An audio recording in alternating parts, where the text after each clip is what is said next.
Do you want to attract bees, butterflies, and hummingbirds? Today we're diving into how to turn our garden into a pollinator paradise. In gardens, beauty is a byproduct. The main business is sex and death. Sam Llewellyn.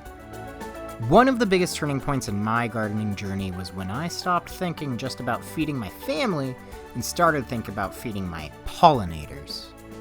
Pollinators are responsible for the reproduction of over 75% of all flowering plants. As they disappear, so do many of the plants we love to grow. In fact, roughly 1 out of every 3 bites of food you eat exists because of a pollinator. When we think pollinator, we usually picture bees, honeybees, bumblebees, and native bees especially.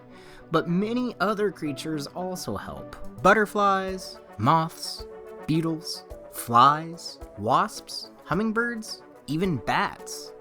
Most plants aren't serviced by all types of pollinators. Some rely entirely on one single species.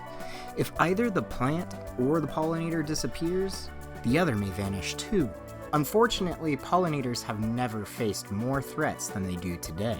Habitat loss from urbanization, widespread pesticide use, and monocultures like lawns or large-scale farms have caused steep population decline across the globe.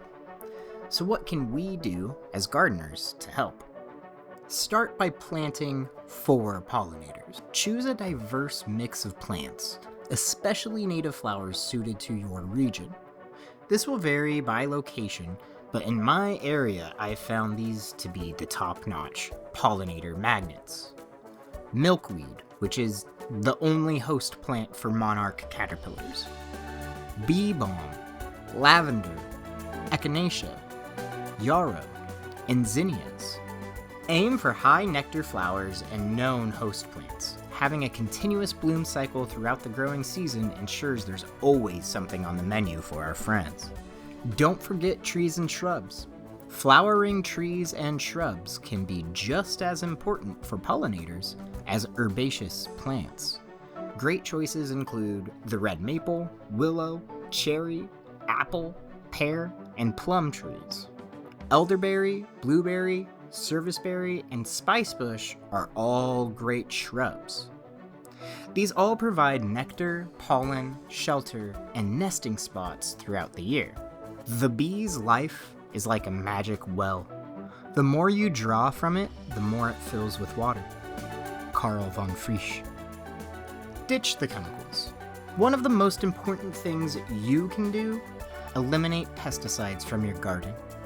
Pesticides, especially neonicotinoids, are a major reason pollinator populations are struggling. Yes, pests can be frustrating, but I love bees and butterflies more than I hate aphids and ants. Garden design for pollinators includes ideas like planting in clusters of 3 or more to help pollinators find their flowers more easily. Interplant different species for a buffet-style bloom layout. And provide sun. Most pollinator-friendly flowers need full light exposure. And just like birds, pollinators need water too. Set out shallow dishes filled with pebbles so insects can land safely while they drink. You want to really go the extra mile? Leave a log or chunk of dead wood in the garden. Ground nesting bees, beneficial beetles, parasitic wasps, and worms all love to use this as a shelter, turning your garden into a true insect haven. Delay your fall cleanup. Leave stems and seed heads for overwintering insects. Many beneficial bugs go dormant inside plant debris and then wait until late spring to clean up all of last year's growth. And rotate your crops. That will keep your soil healthy and reduce pest pressure, which supports your beneficial insect population. Even if you're unsure about beneficial insects, try dedicating one part of your garden to pollinators this year. You'll be amazed by the life it brings to your space and the support it gives to your local ecosystem. Let's grow!